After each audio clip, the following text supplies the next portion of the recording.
Kurar police ने महिलाओं का किया सम्मान।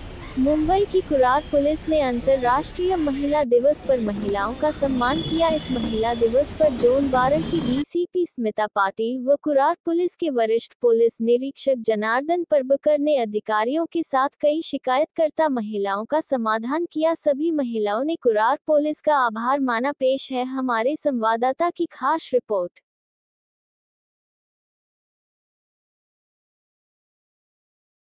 आंतरराष्ट्रीय महिला दिनानिमित्त आपणा सर्वांना खूप साऱ्या शुभेच्छा। आज महिला दिनानिमित्त मी पुनश्च आपल्या सर्वांना एक सांगू इच्छिते की महिला ह्या सक्षम आहेतच, परंतु महिलांच्या क्षमतांचा विकास करण्यासाठी त्यांना मदत करणे प्रचंड आवश्यक आहे। आपल्याकडे अजून देखील भ्रूणहत्या थांबलेल्या नाहीत। आपल्याकडे महिलांना मुलींना शिक्षण देणे हे अत्यंत महत्त्वाची बाब आहे, ज्याच्यावर आपण सर्वांनी भर देणं अपेक्षित आहे।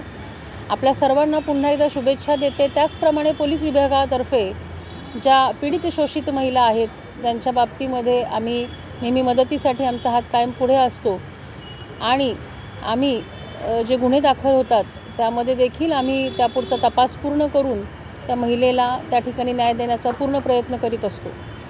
तरी माझी सर्वांना विनंती आहे की महिला अत्याचार प्रतिबंध विषयक आपण सर्वांनी मोहीम हाती घ्यावी आणि महिलांवरचे अत्याचार कमी व्हावेत म्हणून आम्ही जसे पूर्णपणे प्रयत्न करीत आहोत तसे आपण देखील करावेत। धन्यवाद। Thank you so much. एक निगाह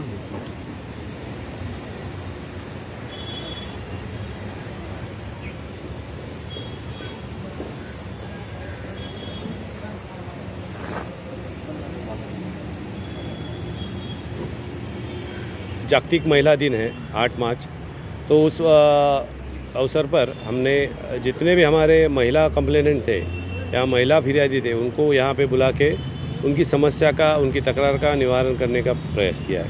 और किस तरीके से शुभकामनाएं देंगे महिलाओं को? और महिलाओं को आज जागतिक महिला दिन है, उस अवसर पर हम महिलाओं को खास विशेष बधाई देते हैं।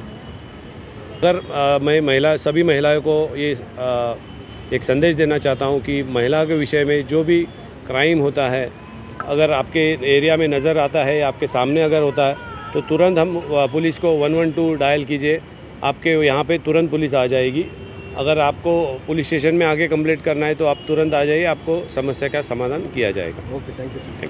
सायबर फ्रॉड झाल्यानंतर काही गोष्टी असतात ज्या बेसिक गोष्टी आहेत त्या काय करायच्या लोकांना माहिती नाहीत, तर आम्ही अवेअरनेसचे प्रोग्राम पण घेत आहोत। तर त्याच्यामध्ये पैसे गेले असतील तर त्याचा ट्रान्झॅक्शन आय डी असतो, तो ट्रान्झॅक्शन आय डी घेऊन तुम्ही 1930ला कॉल केला तर त्या समोरचे अकाउंट फ्रीज होतात। त्याच्यामध्ये जर अमाऊंट असेल तर ती लीन अमाऊंट तुम्हाला परत बँकेकडून आम्ही मिळवून देऊ शकतो।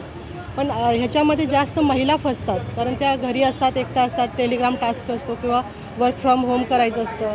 ते त्यांचं इंटेन्शन चांगलं असतं पण समोरचा त्यांना ब्लॅकमेल करून पैसे काढतो। तर जास्तीत जास्त महिला थोड्या जास्त अवेअर झाल्या पाहिजेत आणि तुम्ही जर 1930ला तक्रार होत नसेल किंवा बिझी लागत असेल तर गुगलवर संचार साथी आहे वेबसाईट, त्याच्यावर जाऊन तुम्ही कंप्लेंट दाखल करू शकता।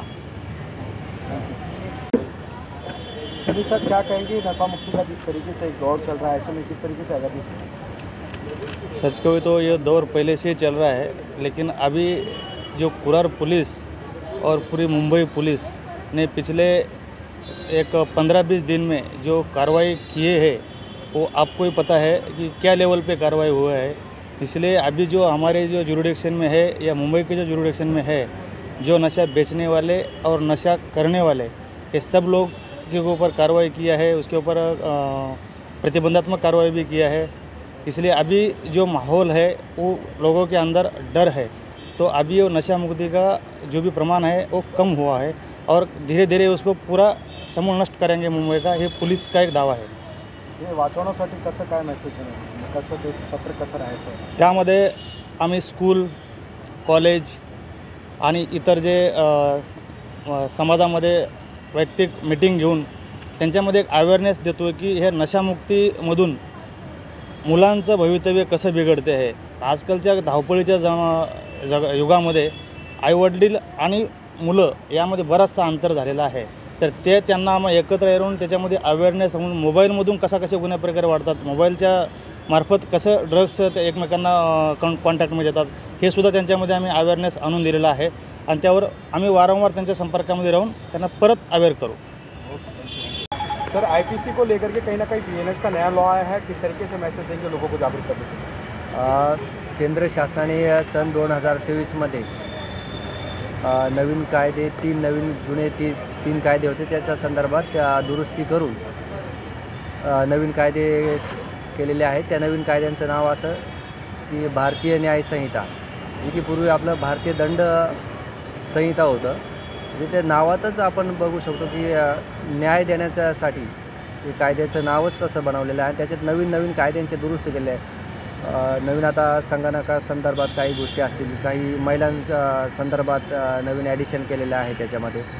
तर भारतीय न्याय संहितेमध्ये बऱ्यापैकी आत्ताच्या समाजाला ज्या उपयुक्त गोष्टी आहे त्या न्याय देण्यासाठी ते कायदे केलेले आहे आणि शिक्षांचं सुद्धा तरतूद तशा प्रकारे केलेले आहे। आणि भारतीय नागरिक सुरक्षा संहिता 2023चा हा जो कायदा आहे त्यामध्ये तपासाची दिशा बरेच लॅकुना होता पूर्वीच्या कायद्यामध्ये, तो आता क्लिअर करण्याचं काम या भारतीय नागरिक सुरक्षा संहिता कायद्यामध्ये केलेलं आहे।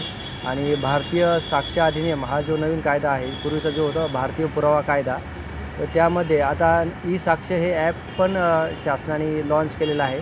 त्यामध्ये घटनास्थळाचं किंवा काही एखादी गोष्ट आपण जप्त करू शकतो, तो पंचनामा करू शकतो, जेणेकरून तक्रारदाराला जास्तीत जास्त न्याय देता येईल आणि गुन्ह्यांमध्ये कन्व्हिक्शनचं प्रमाण वाढेल। या संदर्भात ई साक्ष हे ॲप लॉन्च केलेलं आहे सरकार। Thank you so much. तर काय बोलणार आज बाल कामगारांबद्दल तुम्ही? शासनाने 14 वर्षाखालील लहान मुलाला काम करण्यासाठी बंदी घातलेली आहे। जो कोणी व्यक्ती हॉटेलवर, कंपनीमध्ये अथवा इतर कोणत्याही ठिकाणी 14 वर्षाखालील मुलांना जर का कामगार म्हणून ठेवत असेल तर त्याच्यावर बंदी आहे। बालकांचं संरक्षण अधिनियम आहे जे ॲक्ट खाली, त्याच्यामध्ये पूर्णपणे तरतूद करून जो कोणी व्यक्ती 14 वर्षाखालील लहान मुलांना कामगार म्हणून ठेवल त्याच्यामध्ये त्याच्यात शिक्षेची तरतूद करण्यात आलेली आहे। ॲक्च्युली या बाबतीमध्ये जर बोलायचं असेल तर मुंबई शहर या शहराची व्याप्ती खूप मोठ्या प्रमाणामध्ये आहे आणि त्यामध्ये काही एरियामध्ये स्लम खूप जास्त आहे। ह्याचाच फायदा घेऊन मुंबईतले काही व्यापारी वर्ग आहेत जे की छोटे मोठे व्यवसाय करतात, ते जे UP, बिहार अशा ठिकाणाहून जे गरीब मुलं आहेत त्यांचा फायदा घेऊन त्यांना काम कमी पैशामध्ये जास्त काम करून घेण्याचं असं प्रमाण याच्यापूर्वी पण आढळलेलं आहे। पण त्यावेळेस वेळोवेळी पोलीस सतर्क राहून त्यांच्यावर कारवाई करून त्या बालकाला त्यांच्या तावडीतून सोडून बालसुधार गृहामध्ये आम्ही देतो आहे आणि त्यांच्या आदेशाने परत आईवडिलांच्या ताब्यात देऊन त्यांना शिक्षणाचं महत्त्व किती आहे हे त्यांना आम्ही समजून मुलांना